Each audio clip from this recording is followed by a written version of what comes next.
अस्सलाम वालेकुम दोस्तों। उम्मीद करता हूँ कि आप लोग खैरियत से होंगे, जहाँ भी होंगे खुश होंगे। अल्लाह ताला आपको हमेशा खुश रखे, मुस्कुराता रखे। मेरा नाम मोहम्मद आकिब है और आप देख रहे हैं मेरा YouTube channel Aqib scary stories. आज की कहानी शुरू करने से पहले मैं आपसे गुजारिश करूँगा कि मेरा यूट्यूब चैनल सब्सक्राइब कर दें, और अगर आपके पास भी कोई डरावनी कहानी है तो नीचे डिस्क्रिप्शन में दिए गए नंबर पर मुझे व्हाट्सअप कर दें या मुझे ईमेल पर भेज दें। मैं आपकी ये कहानी अपने यूट्यूब चैनल पर शेयर कर दूंगा। तो आइए ये कहानी हम उसी बंदे की ज़बान में सुनते हैं। वो कहते हैं कि मेरा नाम हमज़ा है, मैं एक शहर में रहने वाला हूँ। मैं आपको प्राइवेसी की वजह से अपने शहर और अपने एग्जैक्ट जगह के बारे में नहीं बता सकता। आइए कहानी की तरफ चलते हैं और आप कहानी एंजॉय करें। मैं एक प्रॉपर्टी डीलर हूँ। ये वाक़या तकरीबन कोई 2 साल पहले का है, जब मुझे एक प्लाट के लिए शहर से थोड़ा दूर एक पार्टी को मिलने जाना था। मैं जिनको मिलने गया वो एक गांव में रहते हैं। अभी हम बातचीत कर ही रहे थे कि अचानक से बारिश शुरू हो गई और ये हमारी मुलाकात इतनी बड़ी हो गई कि मुझे वहीं पर रात हो गई और मुझे पता ही ना चला। मुझे रात को ड्राइव करना बिल्कुल भी पसंद नहीं था, क्योंकि मैं रात को सही से देख नहीं सकता था। एक तो रात थी, दूसरी बारिश ने मुझे मज़ीद डरा दिया। मैं जिस बंदे को मिलने गया था उस बंदे ने मुझे कहा कि रात यहीं रुक जाओ, लेकिन मैं नहीं रुक सकता था क्योंकि सुबह मुझे एक जगह मीटिंग के लिए जाना था। इसीलिए मैंने उसको कहा कि मुझे जाना है, मैं यहाँ पर नहीं रुक सकता। मैंने उस बंदे से इजाज़त लेकर घर की तरफ रवाना हो गया। जब मैं घर आ रहा था तो सड़क पर मेरे अलावा कोई गाड़ी भी मौजूद नहीं थी। बस किसी वक्त कोई गाड़ी गुजरती। ये लम्हा मेरे लिए बहुत खौफनाक था। तकरीबन मैं कोई 10 मिनट आगे आया था तो दूर से देखा कि एक बंदा सड़क के किनारे खड़ा है। उसके हाथ में एक छतरी है, शायद जिससे वो अपने आप को बारिश से बचा रहा था। जब मैं थोड़ा आगे आया तो देखा तो वो हाथ के इशारे से मुझे रोक रहा है, लेकिन मैं रुकना नहीं चाहता था क्योंकि ये इलाका थोड़ा ख़तरनाक था। लेकिन फिर मुझ में मौजूद रहमदिल इंसान ने कहा कि रुक जाओ, क्या पता इसे किसी की मदद की ज़रूरत हो। मैं रुका और गाड़ी का शीशा थोड़ा नीचे किया। वो मेरे करीब आया और कहा कि मुझे लिफ्ट चाहिए, मेरी गाड़ी ख़राब हो गई है। इस वक्त कोई मैकेनिक नहीं मिल रहा और कोई बंदा मुझे लिफ्ट भी नहीं दे रहा। उसने पूछा क्या मुझे लिफ्ट दे सकते हैं। मैंने हामी भर ली और उसको लिफ्ट दे दी। वो पैसेंजर वाली सीट की तरफ आया और गाड़ी के अंदर आ गया। गाड़ी में आकर उसने मुझसे हाथ मिलाया। उसका हाथ बहुत ठंडा था, शायद बाहर बारिश में खड़ा था तो इसलिए। जब वो गाड़ी में आया तो गाड़ी में सर्दी बहुत बढ़ गई और बारिश ने भी अचानक से ज़ोर पकड़ लिया। यकीन करें मुझे उस वक्त कुछ भी नज़र नहीं आ रहा था। गाड़ी की स्पीड मैंने कम की और उससे बातचीत करने लगा। उसने कहा कि मेरा नाम उमर है और मैं साथ ही एक गांव में रहता हूं। मैंने भी अपना तारुफ करवा दिया। फिर उससे रस्मन गुफ्तगू करने लगा। उसने मुझसे कहा यह बारिश बहुत ज़्यादा है, शायद ये जल्दी नहीं रुकेगी और ये बहुत तेज़ हो रही है। आप ऐसा करें कि आज रात मेरे मेहमान बन जाओ। पहले तो मैं मना करता रहा कि मुझे सुबह एक ज़रूरी मीटिंग पे जाना है, मैं नहीं रह सकता, लेकिन उसके ज़्यादा इसरार पर मैं मान गया और ये रात उसके साथ गुजारने का फ़ैसला कर लिया। उसने बताया कि मेरी हवेली इधर ही है और मैं यहाँ पर अकेला रहता हूँ।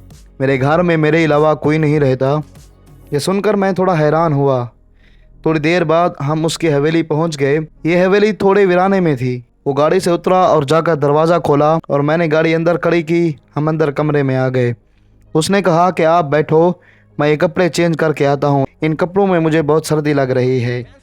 थोड़ी देर बाद जब वो वापस आया तो उसके हाथ में 2 चाय के कप थे और साथ उसने खाने का कुछ सामान था। हम बातें करते करते चाय भी पी रहे थे। उसने बताया कि ये हवेली उसके दादा ने बनाई थी। जब ये हवेली मुकम्मल हुई तो मैं छोटा था, लेकिन मेरे दादा इसके बाद फौत हो गए थे।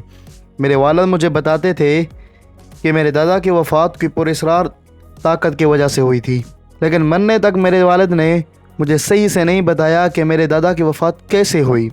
ऐसे हम बातें करते रहे और 10 बजे के करीब हमने खाना खाया और सोने के लिए चले गए। लेकिन सोने से पहले मुझे उमर ने कहा था कि रात को कमरे से बिल्कुल भी बाहर नहीं निकलना, चाहे आपको जितनी भी आवाज़ें सुनाई दें, चाहे वो आवाज़ें मेरी ही क्यों ना हों, लेकिन तुमने कमरे से बाहर बिल्कुल भी नहीं निकलना। वो मुझको मेहमान खाने में छोड़कर खुद अपने कमरे में चले गए। जब हमज़ा ने मुझे ये बताया तो मैं बहुत डर गया कि आखिर क्या माजरा है, लेकिन मैं दिल बांध कर कमरे में सोने चला गया। उस वक्त शायद बारिश रुक गई थी जिस वक्त हम सोने गए थे। तकरीबन ये कोई रात का आखिरी पहर होगा जब मैंने दरवाज़े को ज़ोर ज़ोर से खटकते देखा और बार बार वो आवाज़ मुझसे दरवाज़ा खोलने का कह रही थी। मैं नहीं जानता था ये आवाज़ किसकी थी, लेकिन मैं नींद के ख्याल में था और मैंने जाकर दरवाज़ा खोल दिया। जब मैंने दरवाज़ा खोला तो दरवाज़े के सामने कोई भी नहीं था। मेरे मुंह पर एक ठंडी हवा का झोंका लगा, मुझे सर्दी लगने लगी। मैं ये देखकर डर गया। मैंने जल्दी से दरवाज़ा बंद कर दिया। मैं दरवाज़ा बंद करके उधर ही ज़मीन पर गिर पड़ा। मैं डर और सर्दी की वजह से कांप रहा था। मैंने हिम्मत जमा करके ख़ुद को उठाया और जाकर कमरे का बल्ब ऑन किया। बल्ब थोड़ी देर तक तो ऑन रहा, लेकिन फिर दोबारा से बंद हो गया। ये देखकर ऐसा समझो मेरे पाँव के नीचे से ज़मीन निकल गई। मैंने अपने मोबाइल की टॉर्च ऑन करके रख दिया और फिर बेड पर सोने की कोशिश करने लगा, लेकिन दरवाज़ा अब फिर से खटकने लगा।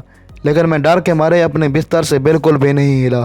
फिर अचानक बाहर से आवाज़ आने लगी कि दरवाज़ा खोलो, हमें तुमसे काम है। ये आवाज़ शायद उमर की थी। मुझे ऐसे लगा कि जैसे उमर मुझे बुला रहा हो, लेकिन मैं बहुत डर रहा था, इसलिए मैं अपने बिस्तर से बिल्कुल भी नहीं उठा। फिर कुछ देर बाद वो आवाज़ें बंद हो गईं। मैंने थोड़ा सुख का सांस लिया। अभी थोड़ी ही देर गुजरी होगी कि दोबारा से वो आवाज़ें आने लगी। इस दफ़ा ऐसे लग रहा था जैसे ये आवाज़ें कहीं दूर से आ रही हूँ, और ऐसा लग रहा था जैसे बहुत से बंदे आपस में बातें कर रहे हों और साथ किसी के हंसने की आवाज़ें भी आती थीं। ये आवाज़ें मेरे करीब आती गईं और ऐसे लगा जैसे ये आवाज़ें कमरे के अंदर आ गई हों। मैंने कानों पर हाथ रख लिए ताकि ये आवाज़ें मुझे सुनाई ना दें, लेकिन वो आवाज़ें ख़त्म होने का नाम ही नहीं ले रही थी। फिर मुझे ऐसे लगा जैसे कोई चीज़ मेरी टांगों पर आ गई हो और मेरी टांगें बिल्कुल साकत हो गई। वो बिल्कुल भी नहीं हिल रही थी। मैं बहुत ज़ोर लगा रहा था, लेकिन वो हिलने का नाम ही नहीं ले रही थी, और ऐसे लगा जैसे मेरे हाथों को कोई खींच रहा हो। उस ताकत ने मेरे हाथों को जकड़ लिया। अब मैं बिल्कुल भी नहीं हिल सकता था, और फिर ऐसे लगा जैसे कोई मेरा गला दबा रहा हो। मैं ये देख कर ज़ोर ज़ोर से चीखने लगा। पता नहीं क्या वजह थी कि उमर मेरी आवाज़ बिल्कुल भी नहीं सुन सका था। मैंने उसको बहुत बार आवाज़ दी, लेकिन उसने आवाज़ मेरी एक दफ़ा भी नहीं सुनी। थोड़ी देर बाद आवाज़ें चली गईं और मैं बिल्कुल ठीक हो गया और नॉर्मल हालत में आ गया। बाद जब मैंने ये सब कुछ उमर को बताया तो वो भी बहुत डर गया। फिर उस वाक़े के बाद हमज़ा ने भी वो हवेली छोड़ दी थी।